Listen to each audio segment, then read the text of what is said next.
Hey everybody, and welcome back to oh no. Let's put that away. Oh geez, and this and all right, I'll give it to you straight. I've already recorded this episode. We went into the Nether. We looked at a bunch of the biomes that we hadn't gone to yet, and we found a fortress.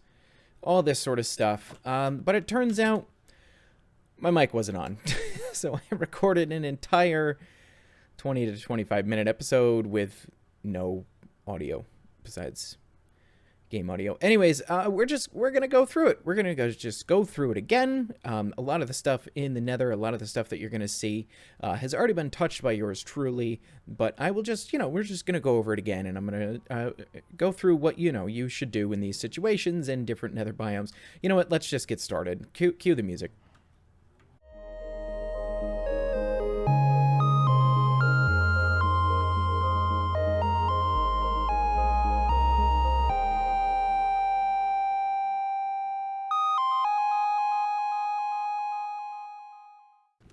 So I'm going to relatively just pretend that the first recording didn't happen. I'll just kind of give you an idea of what I was trying to do. What I wanted to do was go out and check on the biomes that we hadn't seen yet. So I found a path over here, actually, where I just dug up a little bit and remembered to use the Scumpus system as we went around and checked on all these different biomes out and about. Now, like I said, I found this path over here, which was super nice, that got us directly over to the warped forest. There are a couple of places where it's a little dangerous, and I just put torches down where staircases are, etc., as you can see up here. But if we come over this way... Ah, yes, here it is. If we come over this way, we found a little land bridge that made it over to the Crimson and Warped Forests. Now, the Crimson and Warped Forests are one of the newest biomes that have been added to the Nether, and they are, as you can see, very, very, very colorful. Ooh, nice. There's a ruined portal over there. One of the first things you'll notice is the difference in terrain. Now, Netherrack in Crimson and Warped Forests can also spawn instead, as... Nylium. So this here is Crimson Nylium, and the blue stuff over there is Warped Nylium. And the only way to get these is with a Silk Touch tool. Silk Touch pickaxe is your best bet. And these are super neat because they will grow these different nether plants here. As you can see, we have crimson roots. We also have crimson fungus, right? And then over in the warped forest, we have warped roots, warped sprouts, and warped fungus over there as well. Now, like I said, you can only pick this up with a Silk Touch tool. Silk Touch pickaxe is your best bet. But if you wanted to make this stuff spread, you could. It does not spread like grass does. What you need to do is, if I remembered to bring bone meal with me, which I didn't, let's pretend this shovel is bone meal, right? Because this netherrack is right next to, it's adjacent to some nylium. If I were to bone meal this piece of netherrack here, this would turn into crimson nylium. I just heard a ghast. Just kind of look around for that guy. Don't see him. Same with warped nylium. Same exact deal. You just find a piece of netherrack that is next to the nylium, and you right-click with some bone meal, and it will turn into nylium. Now, Crimson Forest will only spawn a certain couple types of mobs. One being piglins, which we have a lot of experience with, and the other one is called a hoglin. Now, hoglins are horrible monsters that are large and murder things on sight. They're terrible creatures, and I can't stand them at all. So I'm kind of glad that we haven't seen one yet. I'm actually going to stay out of the Crimson Forest and talk about it because hey buddy, I really don't want to deal with a hoglin at the moment. And they will also spawn these, I do have to come back in here, these tree-like structures. These are part of the Crimson Forest. All right, these are crimson stems. Now I'm going to go ahead and hop up to the top of this tree just so we can chop this whole thing down. There we go. Now, crimson stems are exactly like wood, except they have that neat little strange noise that you heard as we were cutting it down. We also get crimson planks from it, right? So we get like these almost purplish, reddish planks, and these can be used exactly like wood. They have their own door style. They have their own stairs and slabs, etc., etc. All is the same as a normal bit of wood. You can also right-click on these with an axe, and you can strip them as well, just like wood, and those will still get you planks as well. And also, Crimson and Warped Wood have these weird, like, floaty vein thingies running up the side of them, as you can see here.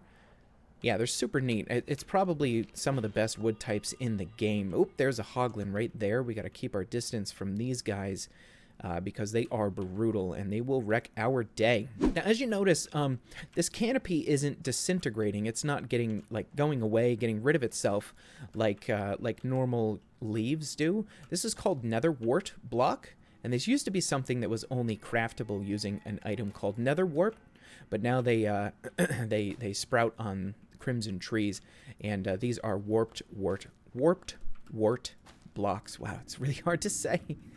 And then the last thing in these forests are these vines, right? Now these are crimson vines. They will grow down, right? And I think we can bone meal these and make them grow farther down. And then somewhere over here, there we go, off in the distance, we have what's known as twisting vines, and those actually grow from the ground up. And much the same as the other ones, you can bone meal them and they will grow up, whereas you bone meal the crimson ones and they grow down. Now you can go ahead and punch these here, and you'll be able to pick them up, these roots, as well as the crimson roots. The only thing that you can't punch and pick up are these here, the little sprouts. If you punch them, they just go away. You need a pair of shears for these, and I didn't bring any with me. If you just click on them with shears, you'll be able to pick those up. And they're just decorative. They're just really nice looking decoration blocks. But in order to get the big trees, these big trees here, in order to farm this wood, you need the different types of fungus. Now the fungus you can collect just by running around crimson and warped forests and picking them up. That's a pretty decent way of getting the fungus, but if you ever run out of an area, let's say you farm an entire area out of the fungus that's available, you can actually bone meal nylium, and it will grow warped roots, it will grow sprouts, it will grow warped fungus. So that's a really good way to farm these resources. And then if you bone meal the mushrooms, they will grow into these guys here. Now, warped forests, the only thing that will spawn in a warped forest are these big tall boys over here, Endermen. I just saw one whoop away. These guys right here. Endermen, we haven't really gone over much. They will pick up items off of the ground, which is kind of funny to watch. If you place a boat down next to them, they will actually get stuck in the boat, which is probably the best way to deal with Endermen. Endermen are really, really jealous. They don't like it when you look them in the eye. They're kind of vain like that. So if you are walking around and you accidentally look at one in the eye, it's going to open its mouth. It's going to make a horrible, horrible screaming noise. It's going to shake violently, and then it'll randomly teleport towards you. Uh-oh, that's not good. We're going to use our axe to kill this Enderman now. Oh, that was a horrible noise. So what I'm going to do here is just jump and swipe and kill this Enderman with an axe. Now, the reason I'm not using a sword here is because the sword has that, like, sweep action on Java, right? If you hit a mob, there's a chance that you'll get that sweep, and it'll hit a number of mobs in front of you. And if I were to hit this guy, all the piggies in the near vicinity will get very angry at me and will try and kill me. I just hit the corner of that boat there and get that guy out of the boat. And that is essentially Crimson and Warped Forests in a nutshell. Now, why is it so important to find and kill Endermen? Because they drop those Ender Pearls. We did get one from the one that we fought earlier. So I'm going to go ahead and try and get another one from this guy here. That was not exactly what I wanted. See if we can nudge this guy into the boat. There we go. Ender Pearls are necessary in order to progress into the end. We need Ender Pearls and something else you can only find in the Nether called Blaze Rods. Which you can only find in Nether Fortresses from killing Blazes, which is an enemy in the Nether, in the fortress, all right? So we got a hoglin here. Now, a way to deal with hoglins is if you place one of these mushrooms here, they shouldn't come within 7 blocks of the mushroom. See, they'll start to run away from it. So it's a really good way to deal with hoglins, and then you can just take them out with a ranged weapon. Now, if you kill them while they're on fire, they will potentially drop a cooked pork chop. So it's a good way to just continuously get food while you're wandering around in the Nether. So the next thing I wanted to go over was the Basalt Delta. Now, Basalt Deltas are a very, very dangerous piece of terrain that generates in the Nether, and the reason they're so dangerous is because they're so jagged like this here, as you can see. The edges and the tops of them are so jagged, but also as we get closer, you'll see that they are pockmarked with a ton of lava pools, and I mean a ton. It is such a pain in the butt to get around a Basalt Delta, because at any point in time, you could just drop right into a lava pool. So you've really got to be careful when you are running around Basalt Deltas. I would actually suggest that you don't run at all when you're near these things. Just walk around, because at any point in time, like this drop right here could have been a one little pocket lava pool like that guy right there, okay? You would have dropped in, you would probably have died, all your stuff would have went spilling out of you, and it all would have burnt up in the lava. You would have lost everything. It would have been really bad. Now, as you can see here, most of the things that spawn in a Basalt Delta, but as far as the terrain is concerned, keep an eye out for that ghast we just heard, are these things here. This block is called basalt, okay? Now, basalt is a directional block. If you place it down, it will kind of like point up this way. If you place it on the side of another block, it will kind of point that way. You see what I mean? Basalt's really just a decorational block, and I really like it a lot. It's probably one of my favorite decorational blocks. You can use it for a lot of things. You can also put 4 of them in a crafting table, a 2x2 crafting table like this, and you will get polished basalt, all right? And polished basalt is essentially the same thing. It just looks polished, more or less. Whoops, that's not what I meant to do. Here we go. Bam. Yeah, as you can see, it just looks a little less ragged, right? And the other thing you can see here, this stuff here is called Blackstone. Now, Blackstone is almost exactly the same as regular cobblestone. You can use it to make stone tools, etc. I think you can make a furnace out of it and everything. Let's actually give that a shot here. Yeah, you can make stairs, you can make a furnace out of it, you can make polished blackstone by putting 4 in a 2x2 arrangement like this. You can make walls, pretty much anything out of blackstone here. Now, if we were to actually make sticks, as you can see, I can now make stone tools using blackstone. So it works almost exactly the same as cobblestone does. And the other things you can see in here, this stuff here, I think we've seen before. These are called Magma Blocks. Now, if you were to walk on these, it hurts your little toes, right? I'm actually going to fill this in because I'm a little too close to that. But if you hold down the shift key, you hold down the crouch key while you're walking over magma blocks, it doesn't hurt you, which is really great. Magma blocks are really useful for things like putting underneath mob farms, so mobs like burn to death just because they're standing on the magma blocks. They also, if you put a magma block down, let's say like this, and then just a bunch of water sources in a column, the magma block will actually have the reverse effect of soul sand, where the magma block will actually create bubbles that suck you down towards the magma block. And one of the last things about basalt deltas, and one of the other reasons why they're so stinking dangerous, is because the only thing that spawns here are magma cubes, and I can hear one somewhere. There we go. Hi, little guy. Magma cubes are immune to fire, so they can hang out in lava.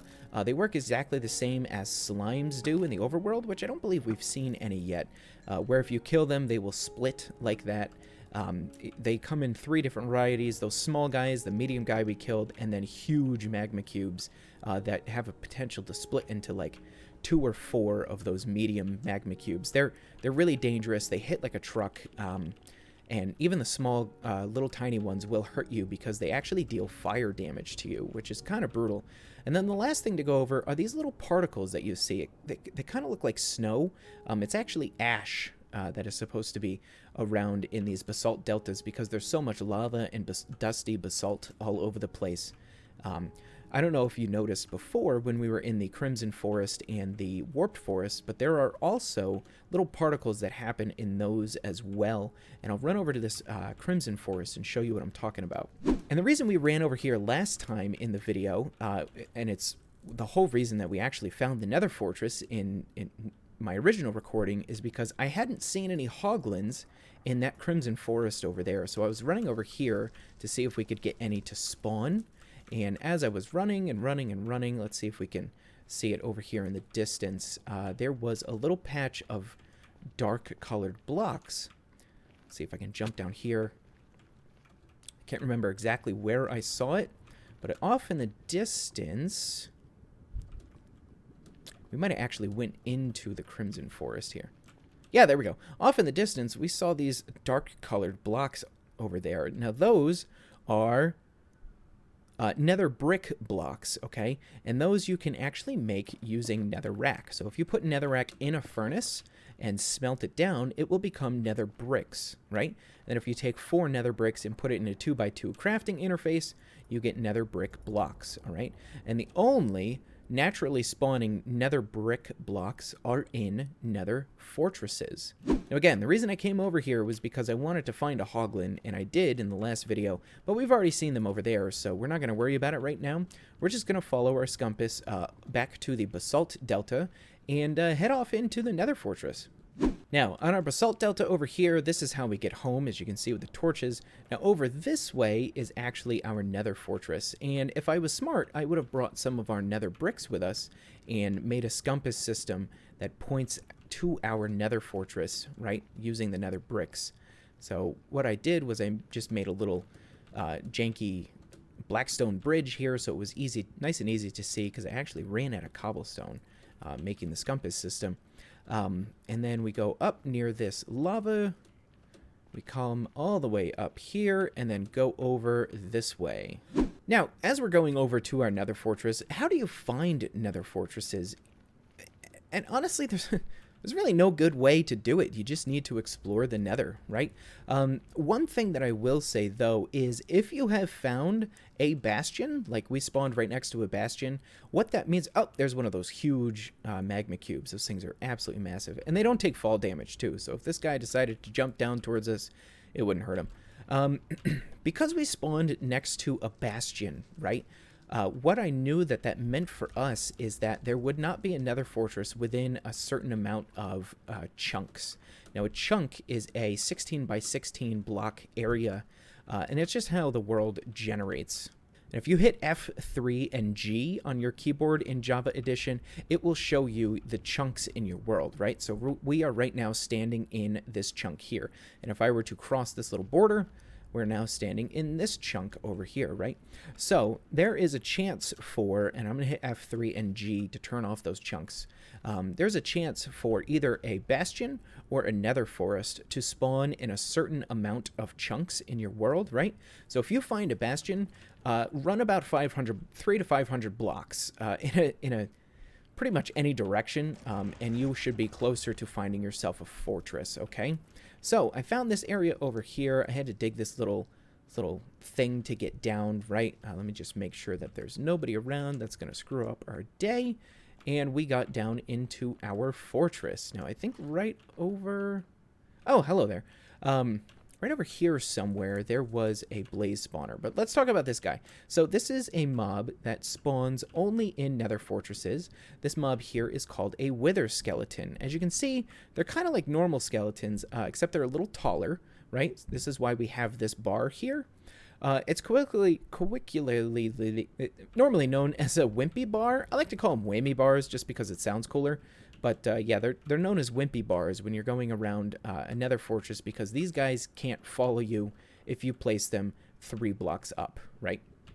So what I normally do when I'm first going through fortresses is I place them at every single like junction. Like over here we have a junction, over here we have another junction, and that's why you see these up here. Now, wither skeletons spawn with a stone sword, and they hit like trucks. I'll let this guy hit me. And now, as you can see, we also have our hearts are kind of like a blackish color, and I'm taking damage. I've got the wither effect. Now, wither is a horrible, horrible effect that will just damage you constantly as long as you have the effect. There are multiple different types of wither effect. There's wither 1, 2, and I think 3. And it's just horrendous. These guys deal it. The wither itself also deal it. Now, the nice thing about wither skeletons is when you kill them, they have a chance to drop their head. And I would really like... Nope, this guy didn't. If they drop 3 heads, so if you get 3 wither skeleton heads, you can use those and some soul sand to make what's known as a wither. Now, the wither is kind of like a final boss in Minecraft, sort of final boss thing, I guess. And what they drop once you kill them is a nether star, and nether stars are used to make beacons. All right, beacons allow you to just get effects that one of them is instant mine things like stone, etc., etc. They're just super useful. Now, some tips on raiding nether fortresses. Continue to use the compass system, because these things are usually huge, just absolutely massive. We'll go back up here and I'll show you what I'm talking about. Right? These things are huge. They are twisty, they're windy, they have a whole bunch of different junctions and curves and turns, etc., etc. They're super dangerous. You can get lost in these very, very easily.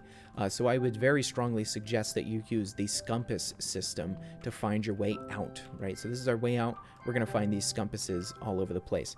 Now, what's up with the torches on the floor? Well, if you explore a corridor, a hallway, etc., and there's really nothing of note in it that you want to see, put a torch at the beginning of that hallway in each little junction area, and it will say, hey, there's really nothing down here that's worth anything, don't go down here, right? Or, I've already explored that area, there's no reason to go back. These two here don't have torches because they lead somewhere that might be important. So I didn't put torches there. Now, this is the next thing I want to go over. This is a blaze spawner, and it's kind of really the whole reason we're here is because of these guys. Now, these are called blazes. As you can see, they're kind of like a fiery mob. They float in the air, and they shoot fireballs at you. The best thing to do with blazes, the best way to get rid of them, is to just hold your shield up, right? I'm actually going to get out of here because blazes have that fireball attack that sets things on fire, but they also have just a melee attack, and they hit really, really hard. A lot harder than you think they should, to be honest. But yeah, just go ahead and block the fireballs with your shield the best you can, and you should be able to deal with blazes pretty quick with a couple swipes of the sword. Here we go. Put out any fire that you see that they've started with their fireballs, and I see that we've gone ahead and got ourselves a blaze rod. So let me run over here. Oh, we got 3 of them. Nice. So blaze rods have a bunch of uses. I hear a magma cream.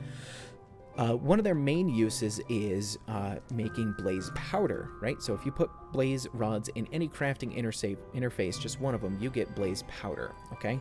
And you can use this for a couple of things. One of the best things is an Eye of Ender, which is kind of what we're trying to do in order to get to the end. You need Eyes of Ender in order to find a stronghold, which is how you get to the end of the game, which is how you fight the dragon, etc., etc. At the moment, don't really worry about it too much, right? The Eye of Ender thing. Just know that we should probably get about 12 blaze rods. It's just a good number to have. I usually go overboard with things, so I usually try to get something along the lines of like a half a stack of them to start out with because I'm ridiculous, right? But yes, for every 1 blaze rod you get 2 blaze powder, and the other thing that these are used for is in potion brewing. You actually need blaze powder in order to quote-unquote like turn on brewing stands in order so that they can brew potions. You can use blaze powder in as a potion ingredient. I think they make potions of strength.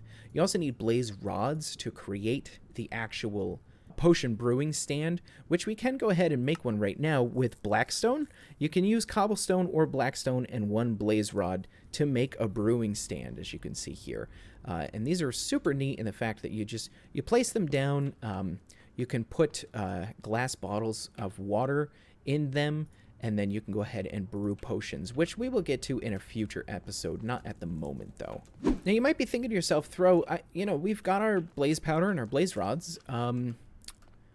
What the heck else do we need in this fortress? And you're absolutely correct. We don't need anything else in this fortress. However, in this particular fortress, there were a number of... Sorry, I can't aim and talk at the same time. There were a number of loot chests in this fortress, and I really wanted to get some of those because they can have super fantastic things in them. And this particular loot chests, these particular loot chests that we found, one of them contained like 3 diamonds, which is super great.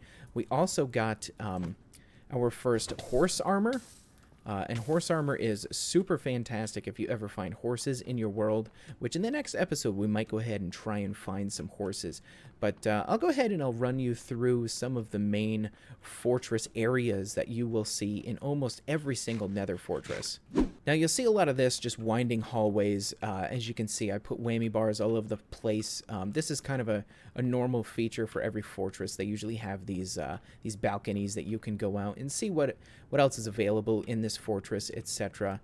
They will always often have these types of areas where it's just an end of a hallway and a drop. So just be careful about that. There's a really good chance that as you're running around, you'll just drop to your death. So just be warned. What I usually do is I put a wimpy bar or a whammy bar, but 2 blocks up because it's for yourself. Here's another really important room, okay? So in these rooms with stairs, usually these stair rooms will spawn in every fortress. There is a chance sometimes that they won't, which is really unfortunate when you can't find them. What's going to be in these little pockets here are soul sand, all right? And on top of the soul sand is what's known as Netherwort. Now, we saw those at the beginning of the video. I put them away in our chest, right? But the Netherwort it's kind of like a little Netherwort garden. Oh my gosh, this guy scared the crap out of me.